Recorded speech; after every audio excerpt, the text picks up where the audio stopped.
Hello friends, welcome back to my channel. I feel like I'm already starting to argue with you, Aquarius. I've got a lot of air in my chart and I do like a good discussion with an Aquarius because you have that higher level thinking, which seems to be very important in this reading right now.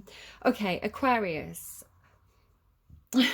This reading is for August, and sorry, I'm really getting pulled into this already. It's like a discussion.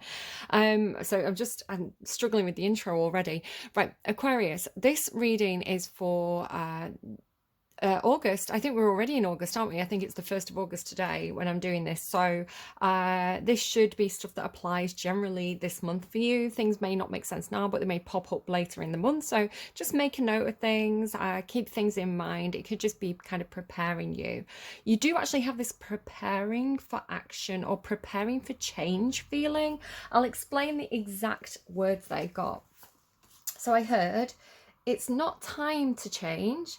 Things will change with time. So it's this flip and reverse. It's like wordplay. Like it's not time to change. Things will change with time. It feels collective. It feels like society. So the way the energy is coming through for me, Aquarius, and just remember that you're not just one sign. You know, if you go and look up your birth chart, you're actually all 12 houses, which are ruled by all 12 signs. The planets move between these signs. You have a birth chart that's like, you know, each planet will have a different placement. So you're not 100% Aquarius. I wouldn't have thought, although I did see the emoji 100%. So, you know, sometimes you can reply with an emoji and there's one that looks like 100%. It's like a red one. And I was seeing that. So there could be something that's like 100%, or you're waiting for something to be 100% before you take action. It's like you have to be 100% sure before you take action. So you've got this kind of holding back or patience energy. But yeah, 100% could be relevant in some sort of way. I've got myself distracted again. Okay, yeah, collective. Going back to this kind of collective consciousness, collective energy. So you had some stuff through about programming. So I've wrote down subliminal programming, dreams, and sleep. So it was coming to me this concept of either. At first, it felt a little bit psychic, but I don't think you necessarily feel like you could feel like you're psychic, but it's almost like because you're very intellectual, you've almost got this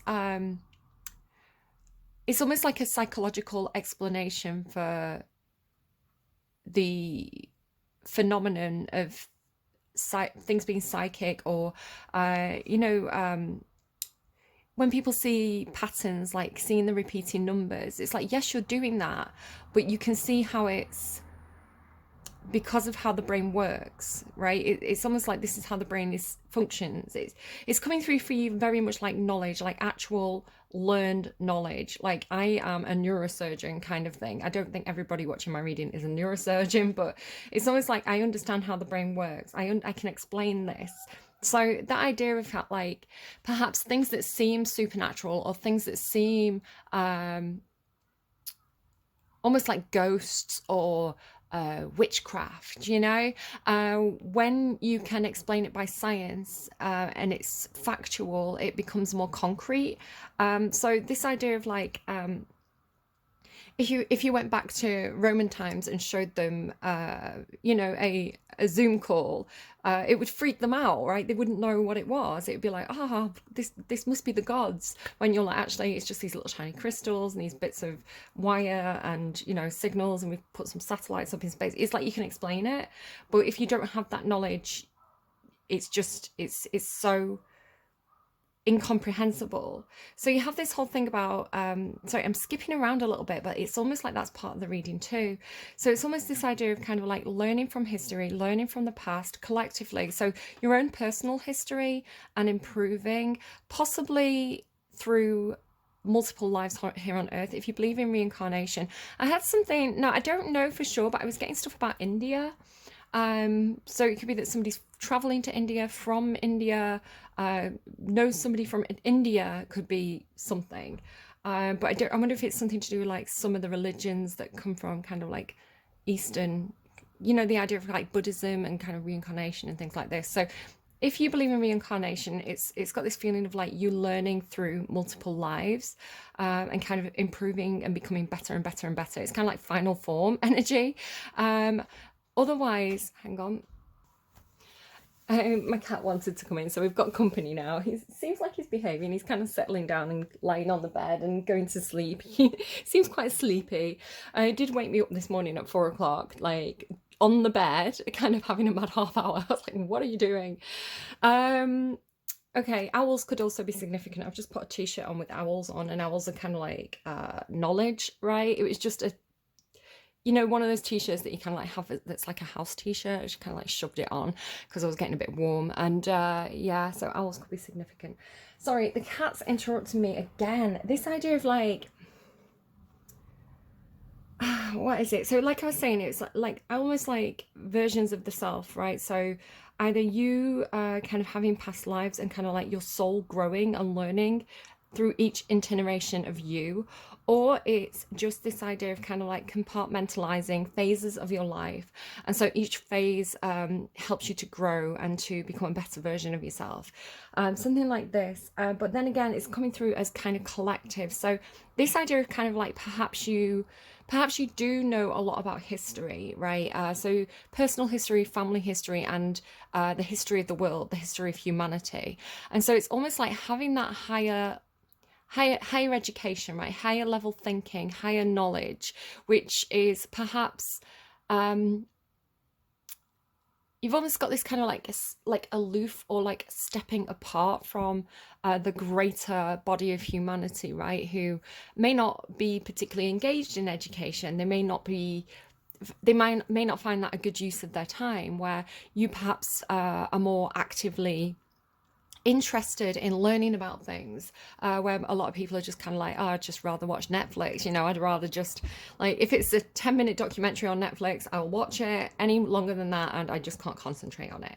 So this could be the thing as well, this idea of like extended periods of concentration, especially in terms of the collective, because a lot of people are watching kind of like TikToks and YouTube shorts, and or scrolling through Facebook and seeing these like short clips, and it's almost like this fast, like snappy, loud, get your attention, right? But there's no substance to it, there's no depth to it, which is in your reading actually, because you've got almost this rejection of beauty. But it's not a rejection of beauty, right?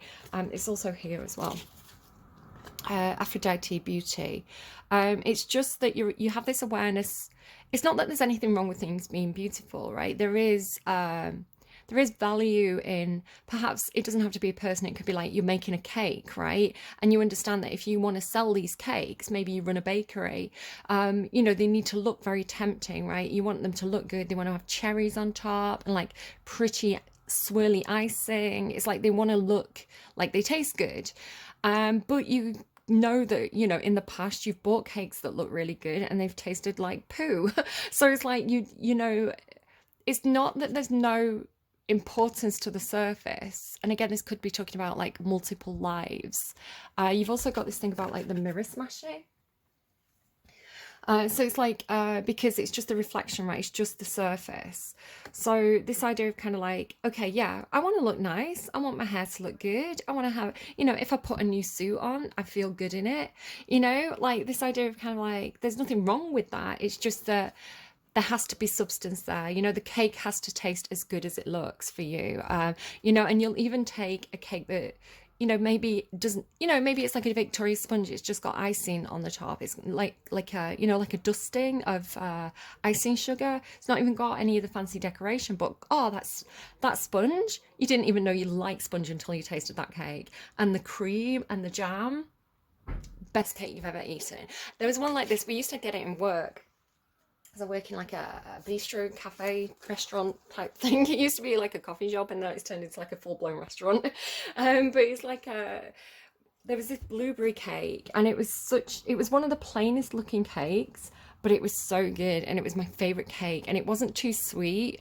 It's almost like the Three Bears, like Goldilocks and the Three Bears coming in now, right? Like, it wasn't too sweet, it wasn't too rich, and it was just really like the best cake. It was my favorite cake, and we don't get it anymore, and I miss my blueberry cake. Anyway, like I say, it's got to have the emotional depth, right? It's got to have, it could just be the way you understand things. You're understanding things on more than just a surface level. So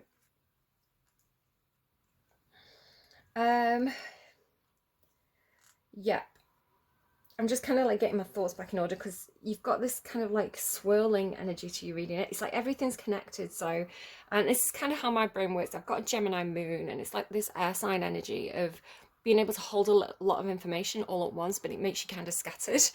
Um, so, yeah, going back to the idea of like the collective, right? And especially the collective attention span being very kind of surface level. It's kind of like you think you're an expert because you watched a 10-second YouTube short on how to do something. It's like, oh yeah, I'm an expert on that now. All the information I need was in that 10-second clip. But it's like, well, no, because maybe you don't understand the why, or you don't understand like what to do if this happens. It's like there's more to it than that. And this can happen as well with like controversies. You know, people see a controversy online, they see the headline. I was looking as well at a newspaper, you know, like a newspaper headline, and you have that big bold type. So from that, I've got some words. So the word cop was really standing to me, COP. So cop out, and also SOS stood out to me from something else. But it's this idea, I wrote it all in capitals. It's this idea of like the headline, like the attention grabbing. But it's like, but it's so surface level. You need the depth, right? You need kind of the, and I think that's how you feel. It's almost like you left being an intellectual, like being an intellectual, it's like a meme, being an air sign or having air placements, being Aquarius, it's not enough to have that. Here's the information, headline, bang. You're kind of like, wait, why? How do we know that? Has anyone fact checked that? You know, you seem very savvy, especially perhaps in terms of how the collective consciousness is manipulated. So, you know, if enough people believe it, then it becomes true, whether or not anyone provides any evidence, that sort of thing. So you can look at this recently, especially kind of, if you look kind of objectively at the pandemic and the news coverage and the discussions online, it's like information traveled very quickly, and some of that information was misinformation. And then the kind of like reviews that have come out afterwards have said, oh, hang on, here's a factor we weren't really talking about, but it was an important part of what happened. So I'm not kind of like picking sides or anything here. You're going to have your own idea of like what happened. But again, it's kind of like, I feel like you're kind of like reading the journals, you're reading the reports, you're reading the investigations, right? It's like you've got more information than most people would have. And again, this idea of kind of like, if we don't learn from the past, we're doomed to repeat it is coming through. So let me just show you here. You've got this thing again, like all these cards that feel very, very Aquarian to me today. So these cards are Aquarius for me. And then like the Ace of Swords was coming out. It was like some kind of very, very clear truth. It feels like you're holding a truth, right? And it's a higher truth because it was next to the star. So it's like, it's that kind of Aquarius beyond reach energy. It's like a higher truth, a clear truth. It's very healing. It's very it's almost like of the future. It's like everybody's going to realize this, but not yet. So again, going back to that idea of like, it's not time to change. So it's almost like you know something before everybody else knows it. It's like you see a change coming in. You've got all these cards about change. I don't know, it's just real. Where else is it? I feel like you had about 5 cards of change, and now I'm like, where are they? Change. Yeah, just this general feeling of like things are going to change. A change is coming, like an inevitable change, and you see it. And the reason why you see it is because you've learned from history.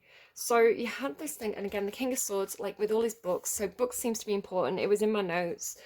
You've also got like looking a book here. It's like, because you read the books, you read history, right? You paid attention in history class. You know, when you're reading a newspaper and you find those kind of reports on like the history of something, it's like you read those, it's interesting. And again, it's giving you a different perspective. This higher level truth that you have, it's a different perspective.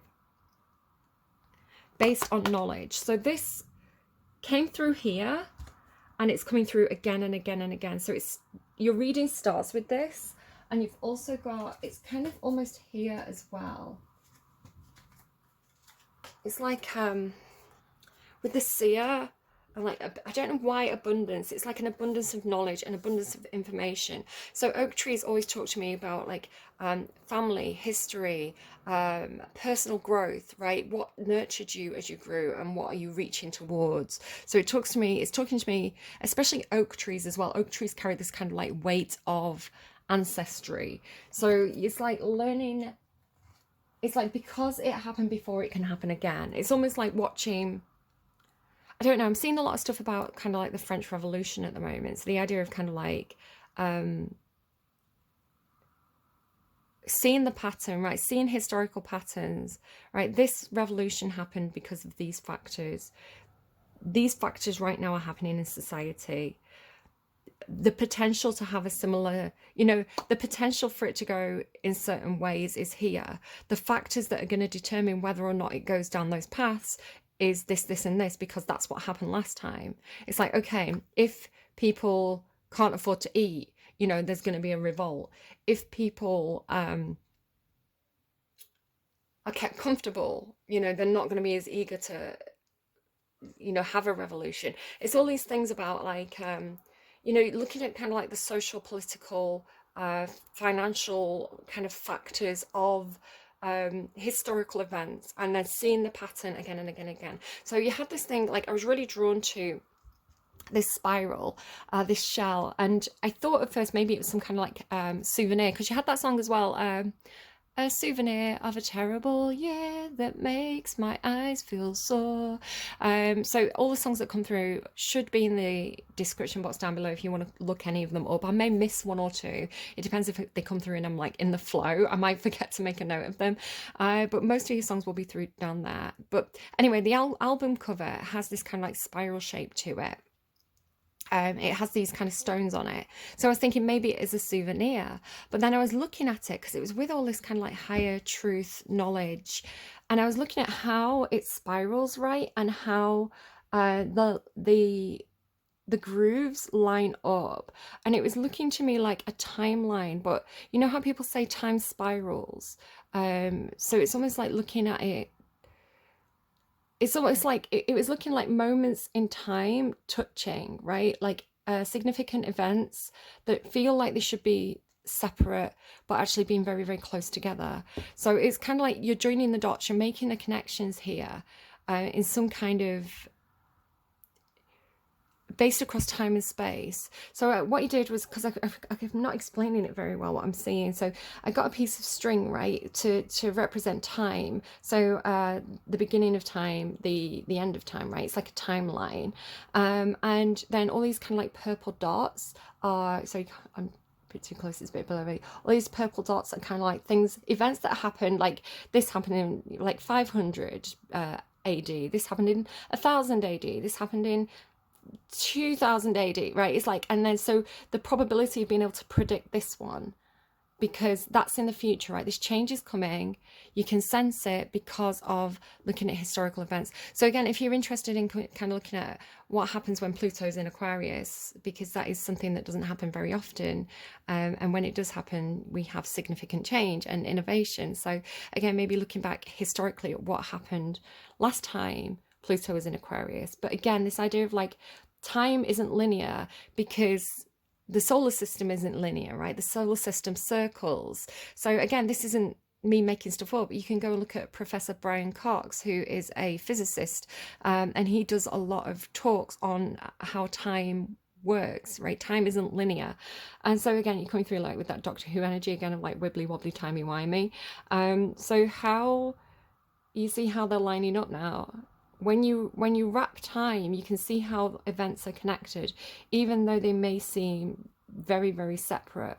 They actually are, they're touching. They're like moments across time and space that are touching. I hope that makes sense.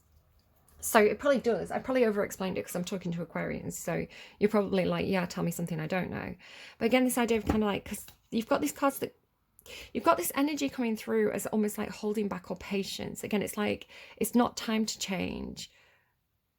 What is it? It's not time to change. Things will change with time. So it's almost like you see it coming before everybody else does.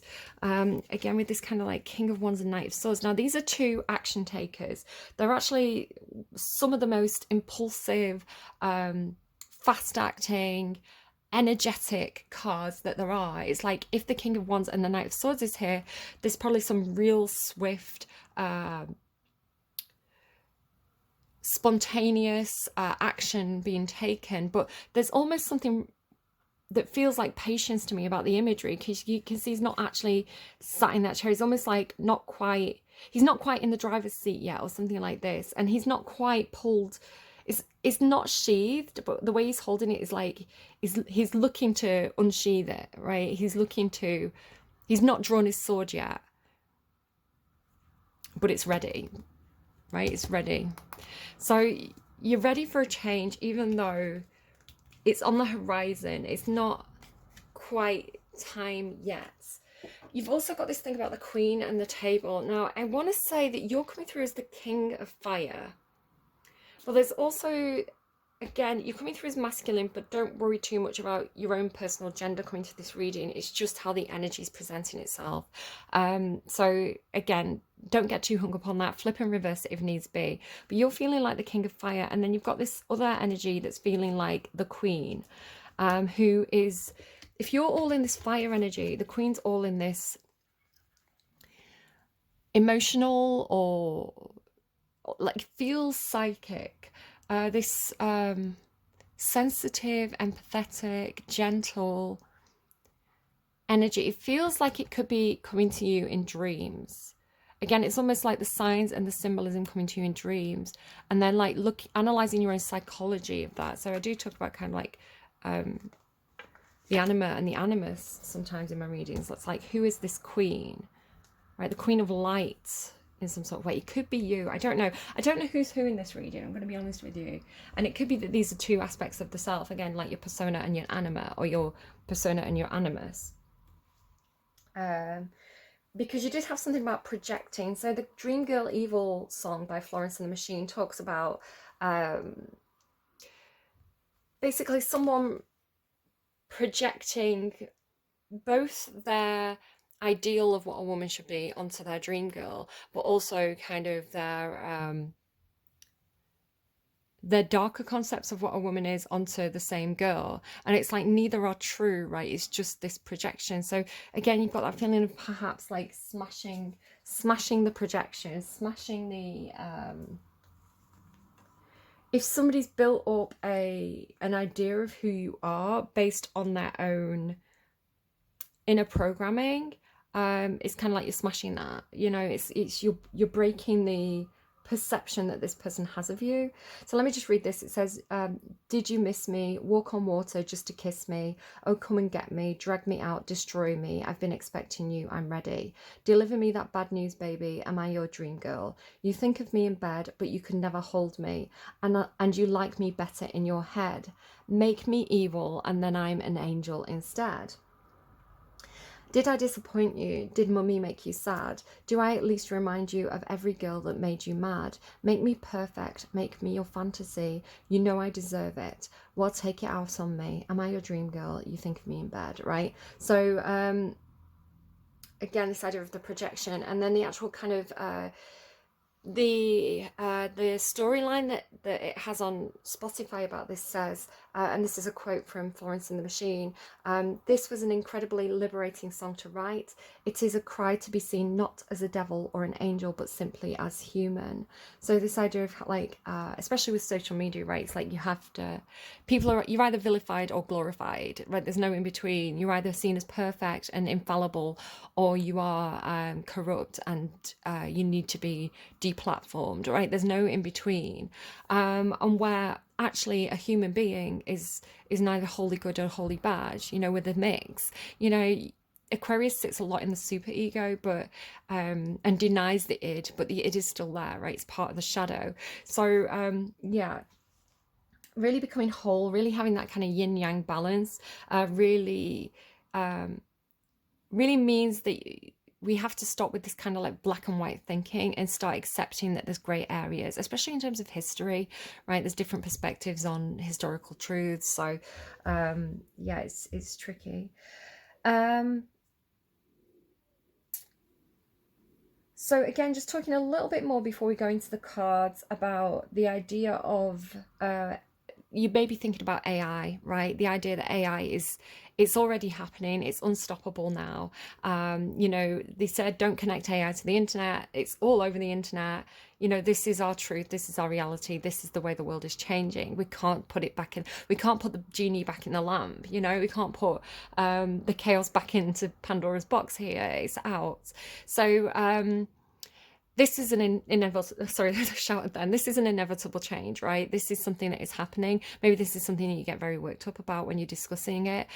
So just because of the way I just started shouting then, it could be like you get your voice raises when you talk about this, because maybe people are like, oh, we should just turn it off. And you're like, you can't turn it off. That's not how it works. I have been getting a lot of stuff about this. So some of you know I'm playing Detroit Become Human, which is about androids that develop well, they become human, right? They develop human emotion, and they want to live, and they feel love and all these different things. So then it's like, well, is it okay to kind of keep them in servitude when they have a consciousness? What's funny to me is I was playing Detroit Become Human, and I was talking about the concept of empathy, and how for a machine to fully be for a machine, for AI, for robots to fully be like human, they need to have those feelings, especially empathy, to be able to feel sympathy and empathy for another creature or thing. And then what's really weird is I was watching this Netflix TV show called Maniac, and it's a little bit old now, so hopefully I'm not going to do too many spoilers. But it's got, is it Jonah Hill? I've got face blindness, guys. I'm not very good at putting faces to names. And I feel like I know her name. She's a very famous actress. She was in Easy A. I don't know, but it's on Netflix, Maniac. And it's these two characters who have all these issues, and they go into this kind of this program for kind of experimental treatment. And I'm not going to do too many spoilers, but this concept came up again. So I just had this big rant about, I'd already watched a few episodes, and I kind of had this big rant about androids and empathy. And then I put this program back on, and almost immediately the scene was exactly the same about robots gaining empathy, and the word empathy really stood out to me. So it could be that this is what we need, right? Because maybe AI will destroy us if it's solely based on logic. Maybe the computers will see us as a problem and exterminate us because if they lack empathy. So how do we teach AI empathy and save the world? Seems to be possibly something that you're considering in your reading. Wish wisely, right? Okay, again, going back to this kind of this idea of okay, how AI learns is you have two computers. You have the teacher and the student presents its project, and the teacher computer checks it, points out the errors, sends it back. And this is why AI learns so quickly, because when a machine does this, it's very fast. So you have like hundreds and hundreds of information passing between teacher and student. Trial and error, it happens very, very fast, which is why they learn so quickly. This is why it improves so quickly as well. If you've ever used anything that's kind of AI based, and you kind of like send it back and it comes back to you, and you kind of like you add a few more words to clarify and send it back, and it comes back even better. It's like it's learning from you. And there's also, it's coming through with the same concept, but the collective, right? Humans as consumers, and the products being created, especially media, especially film. And so how, when a film's being made or a computer game's being made, they look at what what will sell, right? What are people engaging with? What are people interested in? What are the terms that we want to put in this movie? So, for example, the Barbie movie has this theme of patriarchy, and because that's a hot topic right now, right, in the collective. So it's almost like the film won't get made unless there's a collective interest in it. And this is where the problem is. This is where we're going into this looping energy. Like, this is where we're starting to get stuck, because the film industry is making films based on what we think we want to hear, and then we're hearing, it's almost like a soundboard, right? It's like the films are reflecting our own thoughts back to us. So it's almost like this creation of a bubble, where we're just kind of consuming and creating content in a cycle, which is not good for innovation. So how is Aquarius going to come in and pop that bubble and smash that glass and throw a cat amongst the pigeons? Someone else had that this week. How Scorpio, you could have something to do with Scorpio in your chart. How are they going to shake things up? How are we going to have that chaos factor to create innovation? Because otherwise we're just going to stagnate, right? With this stuck in the mud energy. I was seeing an elephant. So again, this idea of like, are we living in a simulation? Can we, with Wish Wisely as well, it's like, can we alter our reality by the way we think, right? Which sounds like sci-fi thinking, but it's also evident. It's something that is relevant and evident and proven by how the world works, right? All the stuff I'm saying, it sounds crazy, but it's literally how the world works. So this idea of kind of like, being stuck in the mud, this kind of cycling energy, it's almost like the computer simulation getting stuck in a loop. So I don't know if there's like a scene in Matrix that's like this, or that Free Guy film as well, like the idea of it, like the simulation just keeps running the same situation. Like, I don't know, it's like my life is stuck in a loop. It could just be this feeling. But I've done it where it's like, I'll go for a walk with my family and we'll be talking about luxury cars, and suddenly we'll start seeing all these kind of like luxury cars. It's like we don't normally see Lamborghinis and Ferraris and Bugattis in this area, so why are there suddenly all these luxury cars here? Or we play this game where if we see a yellow car, we say cheese on wheels and we hit each other. And so it's like, when we start looking for the yellow cars, they start turning up. And it's like, why are there so many yellow cars? There never used to be this many yellow cars, but because if we're thinking about it, the simulation's running the yellow cars. So I don't know. It's just, it's a silly idea. Is it a silly idea, or am I in a simulation? I actually don't know, because the simulation wouldn't want you to know you were in a simulation, right? So maybe it's something to do with like, as soon as you point it out, the simulation changes. Because the simulation is responding to you noticing the simulation. I don't know. So I started playing with this idea of okay, I'm going to visualize something. I'm going to visualize something really, really hard and see if it comes out in Aquarius's reading. And so the first thing I thought of was an elephant. And then I kind of like a zebra flashed up. But when I tried to focus on a zebra, I found myself more drawn to the elephant. So I really focused on an elephant, and I focused on its little feet, its little nails on its feet, the way it makes its footprints, the way that an elephant's foot isn't flat. It's like Barbie, right? It kind of, an elephant's foot's like this, but it has this padded heel. It's got like fat in its heel, but its actual bones are like it's wearing high heels.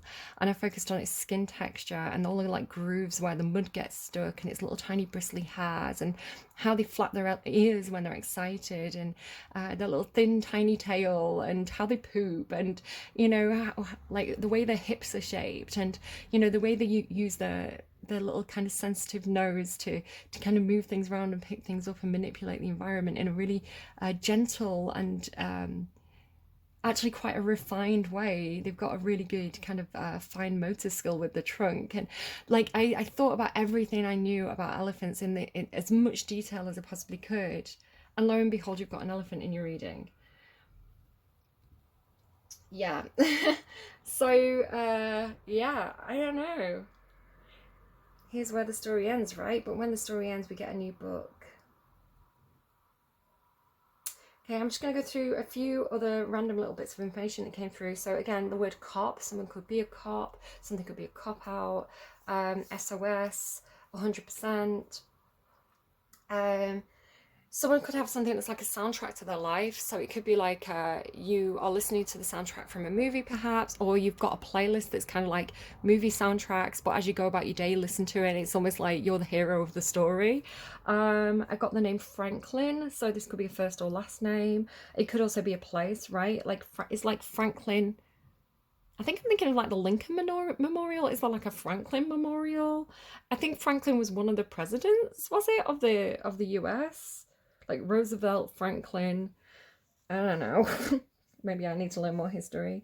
Um, I've been hearing two songs just constantly, like waking up with them in my head. So one of them is Jessie by Joshua Kadison. So any of those names could be relevant. And it's that Jessie paint a picture of how it used to be, house by the sea, and all that kind of stuff. Like I'll sing it a little bit to get the tune, like Jessie, paint a picture about how it's gonna be, just so you maybe get the reference of which song that is. And Oh Carol by Neil Sedaka. So again, Jessie, Carol, Joshua, Neil, all these could be relevant names. But it's that, oh Carol, I am but a fool, darling, I love you, though you treat me cruel. I will always want you for my sweetheart. So these two quite old songs have been kind of playing in my head, kind of non-stop. So I feel like there's something for you. Also, I've got this note, if this is something you're interested in looking up more. The collective programming of the mind is a quote from 1983 from Gert Hofstede. Culture is the collective programming of the mind. So again, this idea of like social media and film being a feedback loop. Okay. Big introduction, Aquarius. It always happens though when I have a few days between readings, a lot comes in the in between. And again, like that TV show that I was watching, that Maniac as well. It's kind of like, am I going crazy, or is there a pattern here?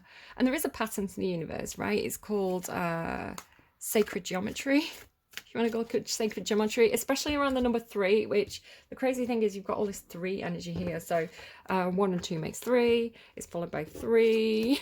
It's followed by 33. So you're getting this number pattern at the beginning of your reading as well. Also, like, let me just show you all these different number patterns. So the reoccurring 3 energy, you've also got 1, 2, 3. These cards are consecutive in your reading. And you've also got, you can look at it, I'll show you all 4 cards together. So again, this idea of like time slowing down and speeding up again, perhaps. 1, 2, 2, 2, 3, 3, 3. That's how the cards came out. I'm not making this up. All different decks. You tell me what's going on, right? Sacred geometry at the start of your reading. 4 as well. 2, 2, 3, 3, 4, 1. Back to square one. Yeah, I feel like you could have this kind of like circling energy. Again, this doesn't have to be anything too out there. It can be, you know, just feeling like stuck in a rut at work, you know, trying to make progress and then you find yourself back at square one kind of thing. Again, just be careful, because you had this thing about like the higher perspective. So I was seeing like when you get bogged down with stuff, you start to feel very heavy. You feel very, very frustrated, like you're going around in circles. But if you get the higher perspective, which is your energy, Aquarius, this kind of like eagle eye view on the situation, it's like you start to see the pattern. And so again, it could be self-awareness of some sort of behavior pattern that you keep falling into, but this is with growth as well. So again, I feel like the more you go around this, like it's like the more you repeat this pattern, the more bogged down you get with it. I was saying dog then, it's funny, it's with these dogs, dogged down. Yeah, so it's like if you keep trampling that path, if you keep going around in circles, it could be the way, something you're thinking about over and over again. It's like, it could be the past, right? It's like you get bogged down in it, you get stuck in it, you lose that higher perspective. It's like you have to kind of work your way up instead of down in some sort of way. Yeah, so yeah, it feels like a pattern, like something you keep getting, a trap you keep falling into. It's like you keep forgetting the higher perspective is the way it's coming through. let's get you some cards. So who's helping Aquarius out this month? So who's your spirit guide this month? It could be somebody that you know whose spirit's working through. It could just remind you of that person. It could be a particular deity who means something to you. If it doesn't, just take the energy of the card. Don't get too hung up on the persona. You know, what is that card trying to say? But who is your spirit guide for August, Aquarius? Aquarius's spirit guide. Here we go. It's a bit secretive, a bit hidden. The Black Madonna. Cosmic Mother, the beginning, the void. Again, that ended like new beginnings, right? Here's where the story ends, so a new chapter can begin. And Grandmother Spider. I love that one. It reminds me of my mum this month. Okay. We'll read that card and find out more about your spirit guide at the end of the reading. But Black Madonna is helping you this month. And what is the Black Madonna helping you with? What is the Black Madonna helping you with, Aquarius? Oh, look at the secretive energy. When cards do that, when they flip and go in, that's something that's hidden, something that's secret. You've got two. I got this card for my reading. It was in my spread. I got be playful and be at home. Sandpiper spirit, be playful. Bobcat spirit, life is a mystery. A spirit is helping you with this. Again, we're going to find out more at the end of the reading. Okay. So the cards are getting messy already. Aquarius, you start with what I want to say is your energy, but now I'm starting to think it's this guide just because of the similarity of complexion with them being next to each other. I'm like, maybe this is your guide. Maybe the guide is the magical map shifter, but that doesn't mean it can't be an aspect of yourself, right? Your own super ego, your own higher self, your higher consciousness. And the magical map shifter is, because she's shifting the map, right? She's creating the change. She's changing this situation around, perhaps energetically before it shows up in reality. But again, it's this idea of kind of like turning a situation on its head, because it's followed by your card, right? The Hangman is your card. It's Aquarius energy. So now I'm starting to think, is this you? Normally the first card in the reading is you, but because Hangman's you, could be somebody who's turning a situation around for you, or helping you see your situation from a different angle, a different perspective, because you do feel tied up, right? You feel like there's this change coming, but it's not quite the right time. It's almost like keys in the ignition, hand is on the handbrake, but you're not quite ready to put your foot down just yet. You know, it's not time. The lights haven't changed. It's not go time yet. So you have that feeling of kind of like not being able to quite move on something yet, but knowing that that change is going to happen. That light is going to change. It follows a pattern, right? I don't know what light signal system you use where you are, but it's kind of like, you know, green follows amber, follows red, follows amber, follows green. Like, and it's not quite like that in the UK. I do have to pass my driving test soon, but it's kind of like, you know that light, you know that light runs on a pattern. So even though it's the red light right now, it will be the green light again. So you need to be ready. So again, not being able to move yet, but looking at that situation differently with the help of this hidden guide, this magical map shifter, which could again be, it's a past self. It could be somebody in spirit. It could be somebody that you know. It could be a friend, right? Who just, you know, says the right words and your whole landscape shifts, right? Your whole, you know, you thought your life was a certain way, you were reading it a certain way, but they come in with this different lens, and you know, you see it from their perspective and you're like, oh, hang on, yeah, like, wow, I didn't think of it like that. Yeah, that changes the whole game for me. And it's because of, again, that idea of just showing you again these Aquarian cards that you have. It just feels, again, I don't set this up, right? I've got 1, 2, 3, 4, 5, 6, 7, 8, 9, 10, 11 decks, I think, that I'm using for the spread itself. I shuffle each deck 3 times, and it wasn't exactly 3 for you. I kept on getting go again. So you had a couple of extra shuffles. Normally it's 3 times, but if I hear differently, I'll do it differently. But yeah, you had yours came out a bit funny and with a huge amount of force as well. Like the cards were flying across the room. There was a lot of energy for you. But whatever cards came out, I kind of put them all together. I created a deck that was kind of like a mishmash deck of all different decks.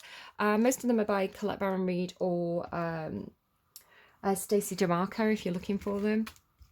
If there's a particular deck, just tell me the name of the card and I'll tell you in the comments which deck it is.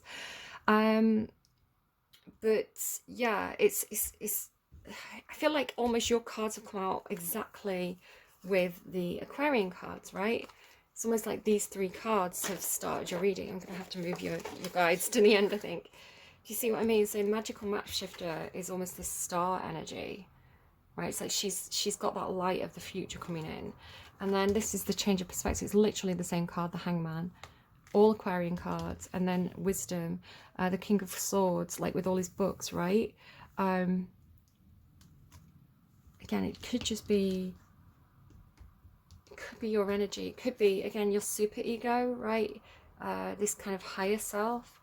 The Hangman could represent frustrations and therefore the id.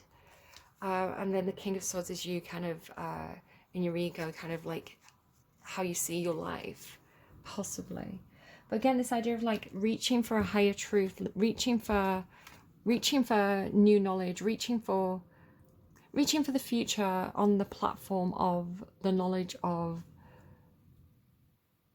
what you've accessed so far, right? And using your knowledge as a platform to reach for more information, to reach into that secretive beyond the energy, which is leading you to this realization, right?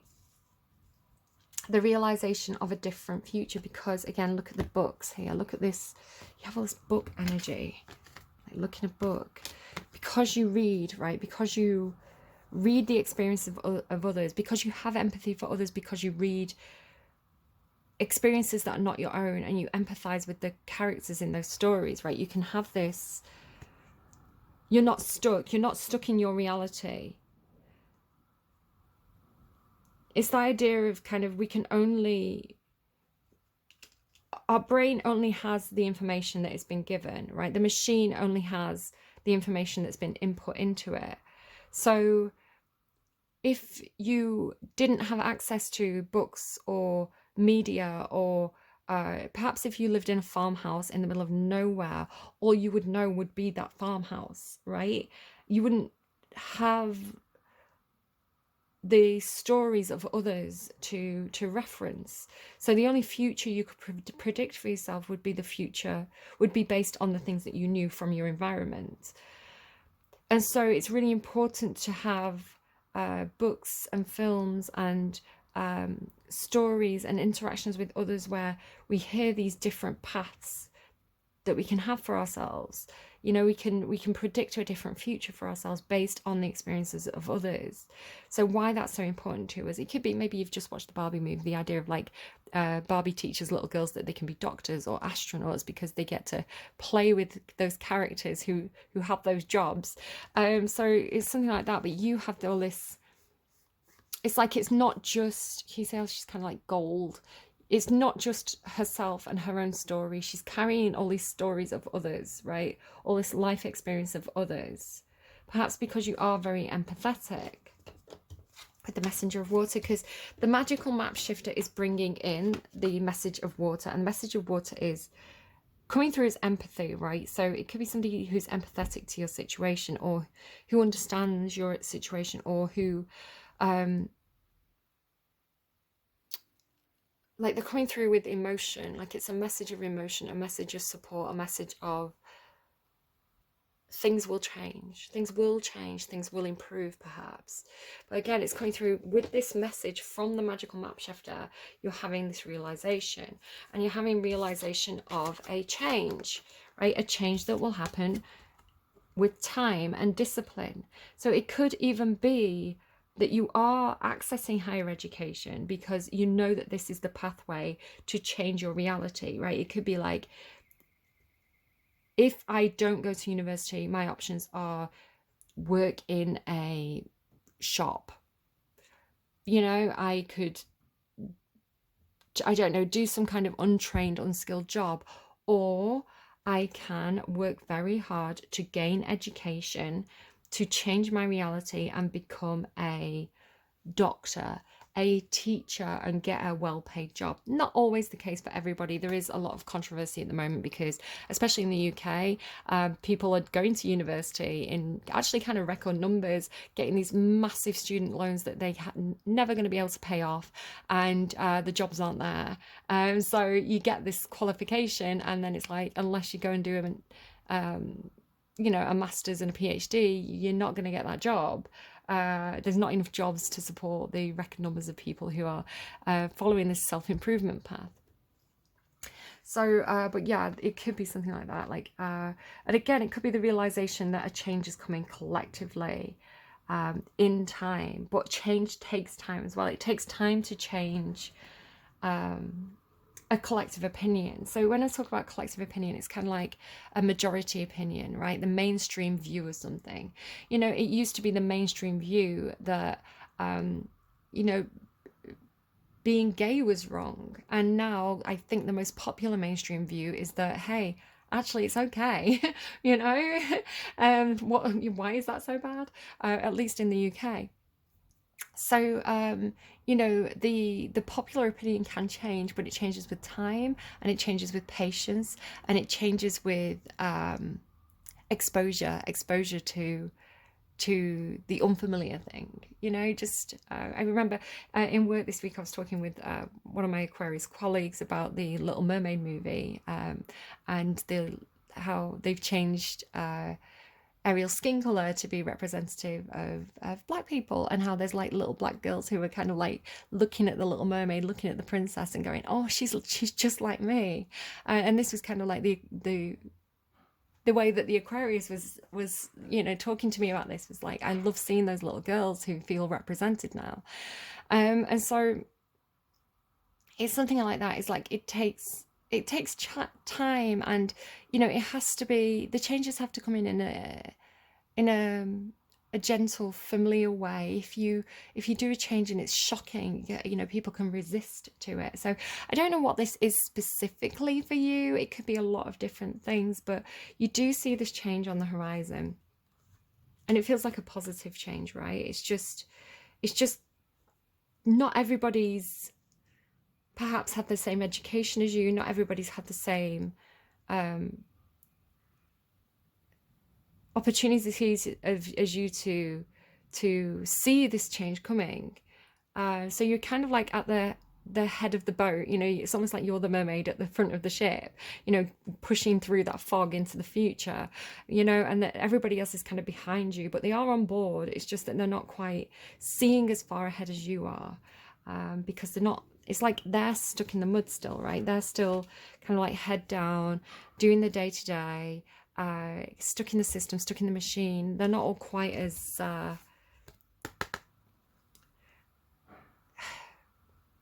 You've got this old flying energy. It could just because you're an air sign, right? It's like... and here as well, with this tree being the shape of a brain, it's almost like the higher consciousness, the higher... intelligence, the higher. This is very flattering to Aquarius. I'm almost hesitant to say this because it's a stereotype of Aquarian energy that they see themselves as more intelligent than most people, right? They see themselves as a bit aloof, or they come across as a bit aloof, even if they don't see themselves that way.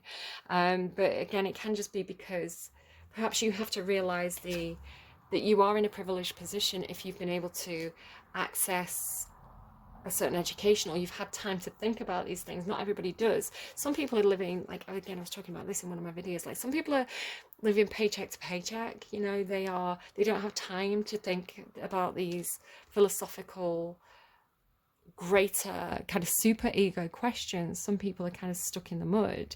So I don't know. But then it runs into the King of Fire. And again, I do see this as you. Again, it could just be different aspects of yourself, because it's like, if you put it this way, which is the way it's coming through, it's like the magical map shifter is bringing the message to the King of Fire, right? So now we go to, and it's almost like the King of Fire's crown lights up with, see the gold that's around the magical map shifter, this kind of like sparkly energy. It's kind of like through words, it's inspiring this other, right? It's like passing on the light energy, because we do go into light. So the king of, it's like this, they're not next to each other, but they're kind of consecutive.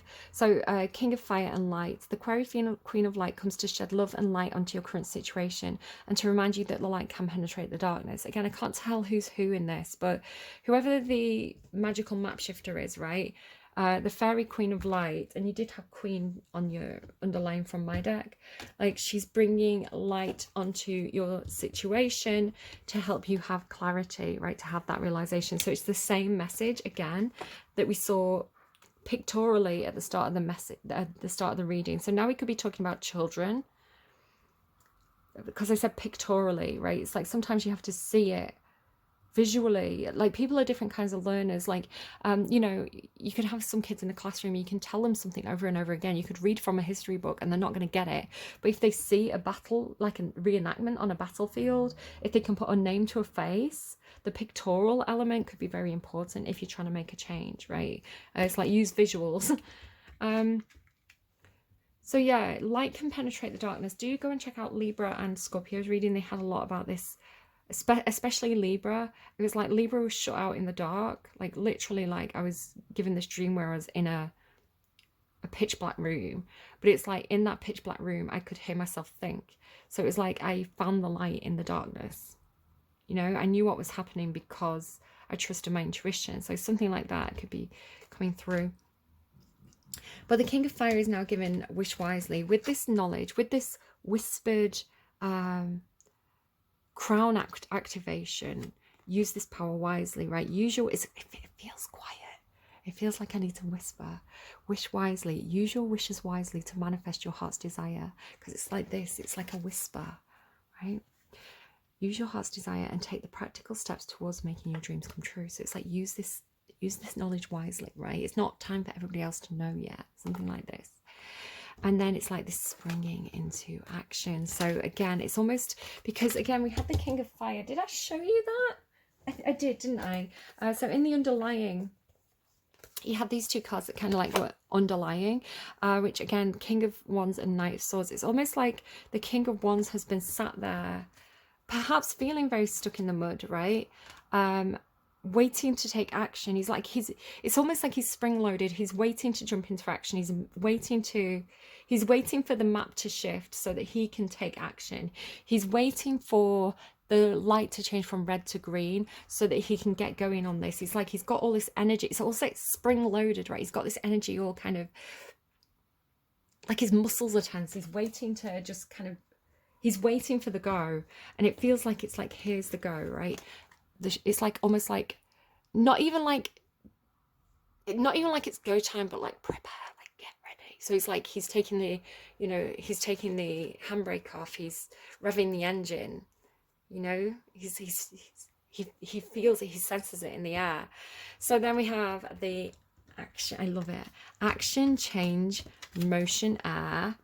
Right? It's like he's so ready with that king of wands as well. The king of wands is,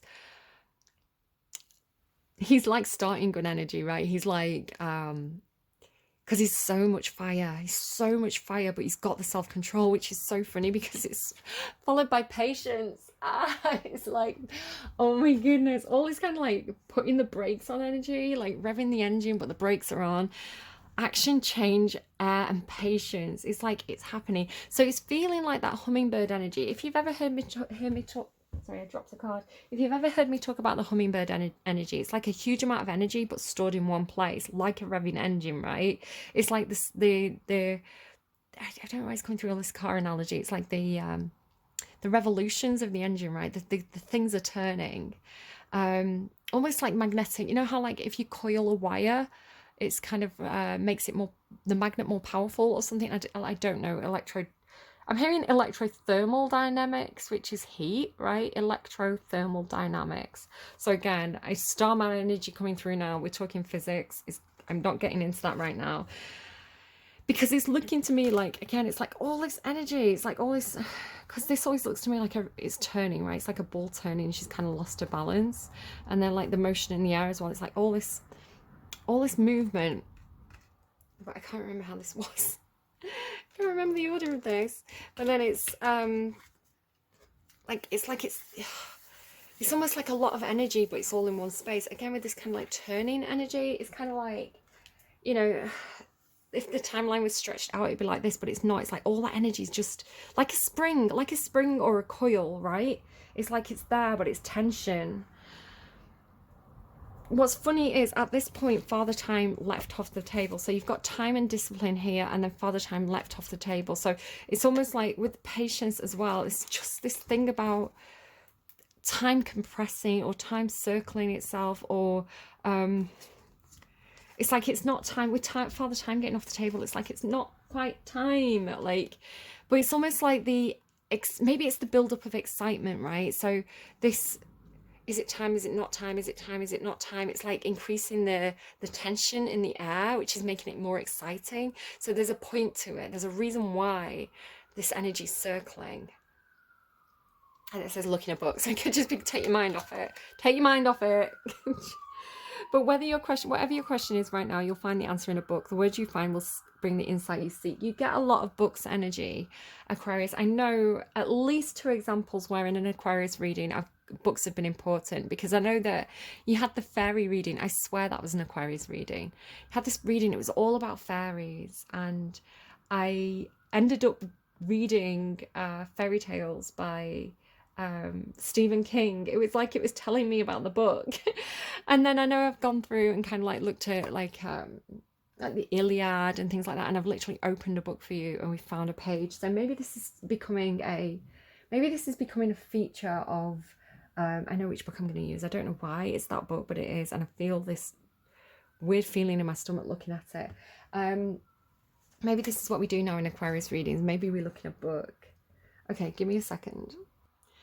Okay, another funny thing is someone else had one of the readings. I think it might have been Aries. This thing about going into a library and like looking through books and an invitation falling out. It's like it been used as a bookmark. The book I've got is kind of scruffy, guys. I'm always a bit embarrassed about showing my books on camera because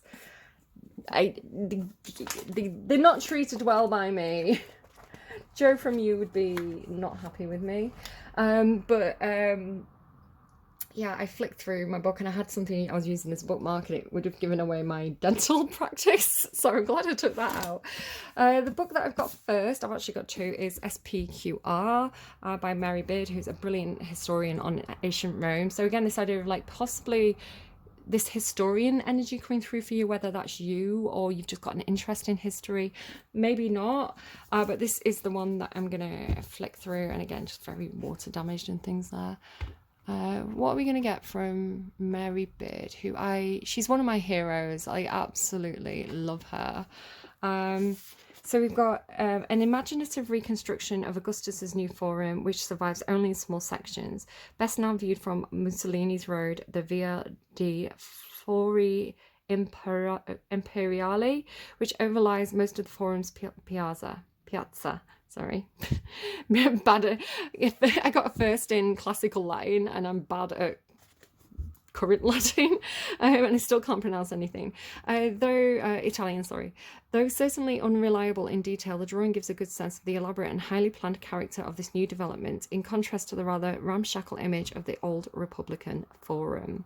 So maybe this is like a rebuild of something. So that is from page 366, A History of Ancient Rome, The Transformations of Augustus. I love Augustus. Augustus Caesar I talk about a lot in Capricorn's readings, if that's relevant to anyone. Augustus Caesar and the mythology that he created in that kind of golden period of art and literature that kind of flourished as the Roman population kind of settled. After years of civil war, they kind of resettled under Augustus's leadership. And you could argue he was a good emperor or a bad emperor. I think the truth is somewhere in between.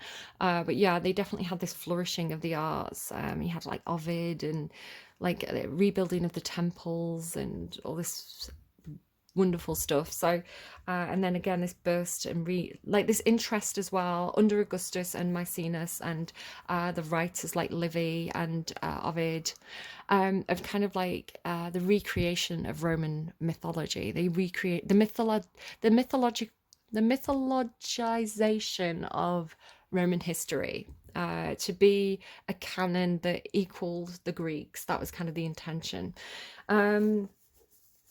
So take that as you will. So Augustus, the first emperor, because technically Caesar wasn't an emperor, and Augustus wouldn't have seen himself as an emperor either. He was the father of fathers. He was just kind of like the first man. He was the spokesperson for what he still saw as the Republic, at least on a surface level. And again, you've got this thing about going deeper than a surface level. I've got deja vu. I don't know if we've talked about this before, Aquarius. I've got really bad deja vu. It's like I've literally lived this moment before. I feel like I'm doing the exact same reading. Like, that's crazy. I feel like I need to go back through my readings, and I feel like I've said this before. That's crazy. Okay. Marcus Aurelius. So the philosophical emperor. Let's see what he's got for us in his meditations. It doesn't have to be Roman history, guys, by the way. It's just my realm. Nope. What have we got?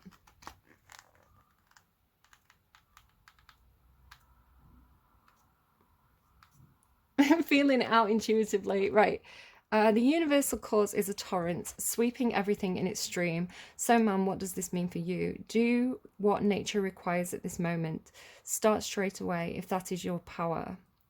Don't look over your shoulder to see if people will know. Don't hope for Plato's utopian republic, but be content with the smallest step forward. It feels relevant. Start straight away if that is your power. Don't look over your shoulder to see if people will know. Be content with the smallest step forward and regard even that result as no mean achievement. How worthless are these little men in the public eye who think their actions have anything to do with philosophy? They are full of snot. And who will change their views? Without a change of view. Oh my God, it's so relevant. Without a change of view, what alternative is there to slavery? Men groaning and going through the motions of compliance. Go then, talk to me now of Alexander and Philip and Demetrius of Phalerum. I shall follow them, if they saw the will of universal nature and took themselves to her school. But if they simply strutted a dramatic role, no one has condemned me to imitate them. The work of philosophy is simple and modest. Do not seduce me to pompous pride. Okay, that's book 9, line 29. Or verse 29. Okay. Okay, so soul.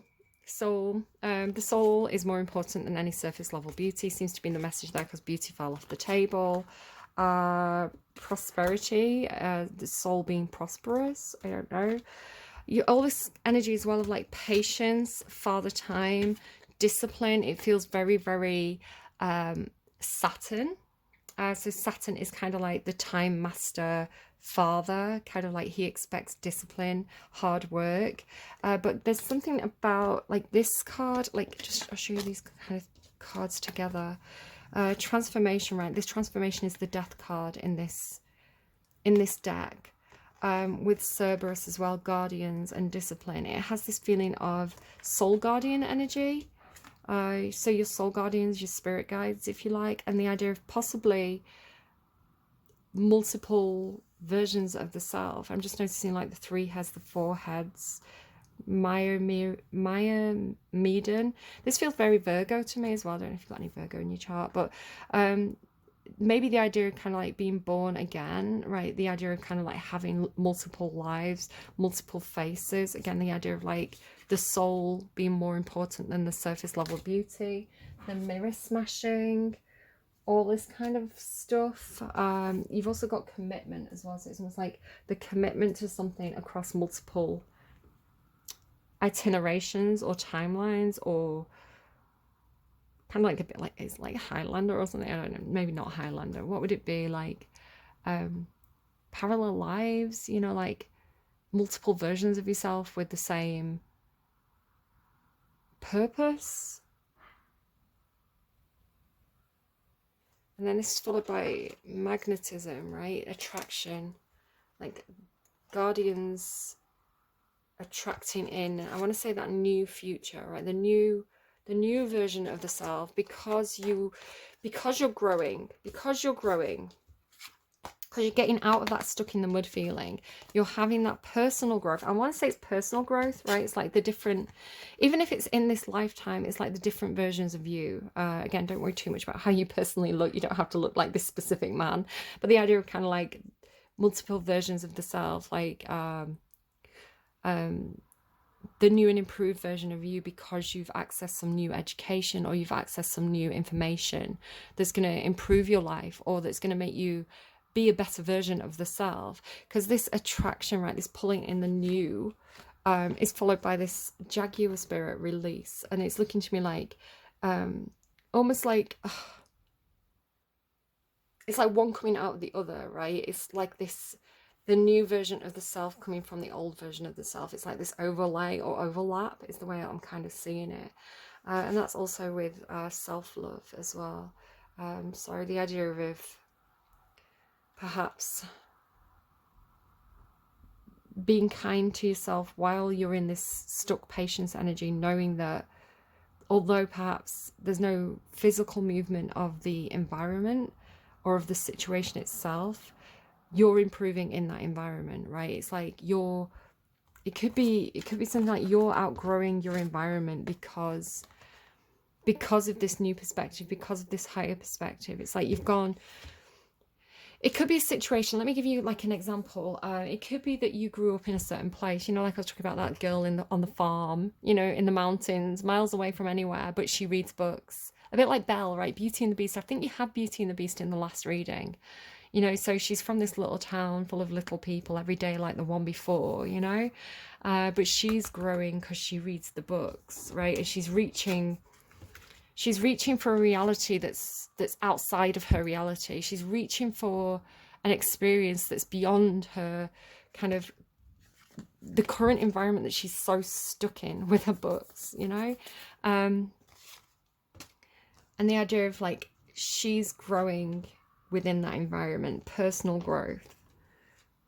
I'm waiting for perhaps spreading the ideas, right? Spreading the ideas to gently, because it's always best done gently, drip feeding the ideas into the town, so that they can adjust slowly to these ideas, and, you know, very slowly starting to see the changes around you, as your growth nurtures the environment and helps that to also lighten and grow and reach something higher. Could be something like that. It's like all this movement in place. Okay, so let's read your cards.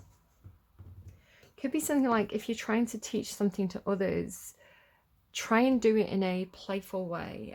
You know, if you're trying to shape your community or shape your family or shape your immediate the people that you interact with, right? And perhaps you see that they're a little bit stuck in the past. Maybe they've got some views or opinions that are a bit outdated, right? They're not in keeping with how the world's changing. Perhaps because you spend a lot of time online, perhaps you spend a lot of time online with people from different cultures that are not just your own, so you get all these different perspectives. So if you have a family who perhaps you know, they only read the local newspaper or the national newspaper, they're very stuck in whatever their own culture is. It's like a feedback loop. You know, the idea of you kind of drip feeding things into the conversation, you know, getting them to watch a movie that you know is going to provoke a little bit of self-reflection and thought, and, you know, not doing it in a way that shames or is judgmental or is kind of putting down. Because I think when we do that, when we're not playful, when we do it in a way that's kind of like, you're wrong, you're old-fashioned, you're outdated, you know, your opinions are bad, it just gets people into a defensive state. It gets the backs up. But when we're playful with it, when we're like, you know, when we joke around and we kind of throw things in the conversation, you know, people go away and it's more approachable, it's more easier to get engaged with, right? And that's the way that you drip feed these newer concepts into their heads, not in a way that's like, you're wrong, change your opinion immediately now. It's almost like, have you thought about this? Or, hey, I saw this the other day. What do you think of that? Oh, I don't mind it, you know? Like, oh, why do you feel like that about it? I kind of think it's kind of cool. Here's why I think it's cool. Like, if it's not your thing, that's fine. But like, I quite like playing around with the idea. It's kind of, it makes it non-threatening, right? And that's the hook to drag people out of that mud. So the Black Madonna, 18. Because I think most people are open to self-improvement, right? I think most people are open to perhaps liking the idea of being progressive and, you know, knowing things that other people don't know. But when they're made to feel stupid, or, you know, it just kind of makes people dig the heel in. I hope that makes sense. Okay. Images and statues of the Black Madonna have been hidden away in corners of churches since the early days of Christianity. Many have been removed over time, and some even painted over, and others explained away just as charred or burnt statues of the Mother Mary, although the paint around her is always miraculously untouched. However, there are images of the Black Madonna that remain quietly, reminding us that there was and is more to the Christian faith than often meets the eye. It is said that the Black Madonna is a nod to the old ways, to the old goddesses who came before Mother Mary, and to the goddesses of ancient Egypt. And some say the Black Madonna is simply an aspect of the goddess Isis, while others say that she is the first goddess, the first woman. She is often referred to as the cosmic mother and is the void from which all life was born. The Black Mother is a powerful goddess who, while often associated with Christianity, is so much older. She's ancient and she is before time. She is the moment before the inhale, and she can guide you through new beginnings and any time you want to start again. That the idea of like one story ending so a new chapter can begin is there again. This is the moment of stillness before the new.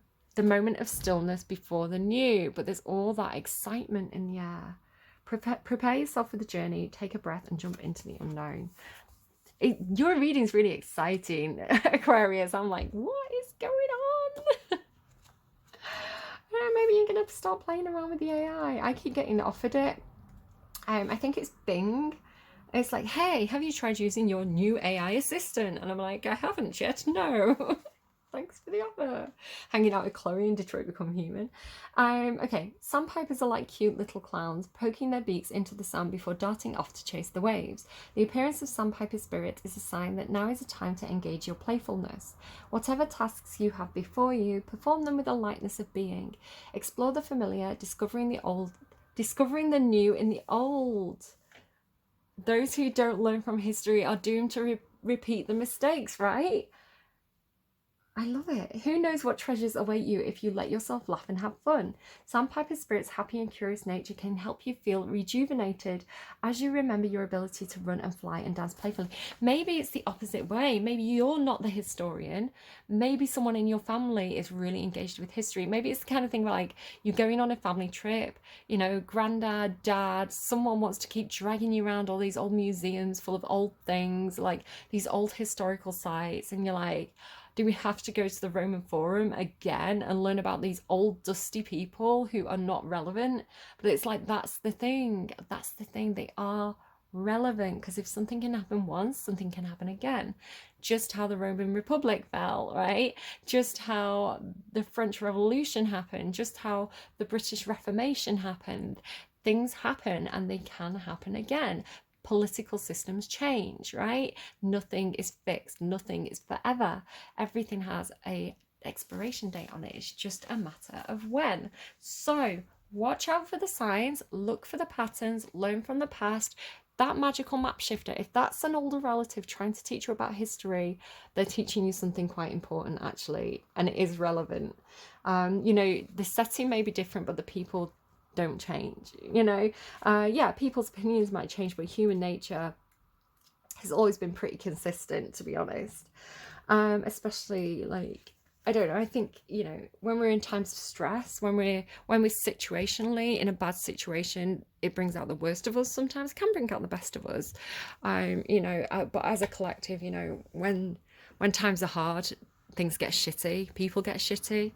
And when times are good, people get shitty. Like, humans don't change. Okay, Bobcat Spirit. The bobcat moves furtively and mysteriously, and when Bobcat Spirit appears to you, she brings a powerful reminder that not all things in life can be explained or understood through the power of intellect. Oh my god, Aquarius. No. Trying to figure things out, find logical explanation, or predict what will happen based on reason and facts will not provide you with the certainty and comfort you seek. Oh my god. That's what we've been talking about. Logical explanation for things or predict what will happen based on reason and fact. That's exactly what we've been talking about. But it says it will not provide you with the certainty and comfort you seek. Bobcat asks you to trust in the great mystery and let the secrets of the universe reveal themselves to you through direct experience. And again, we've been talking about indirect experience, right, with empathy. And this is direct experience, like literally walking in another person's shoes. Allow your vision to slip into soft focus and you will see between the lines and observe what's been hidden there all along. Bobcat Spirit, read between the lines. That feels like when I was wrapping the thing, right? Read between the lines. It's like stop looking at the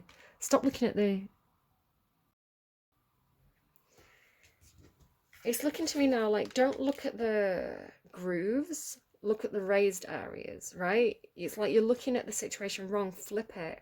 So it almost feels like taking a photograph and flipping it into, like flipping the, not the contrast, what's it called? Inverting. Like when you invert, like from a negative to a photograph, right? It's like an inversion. It's like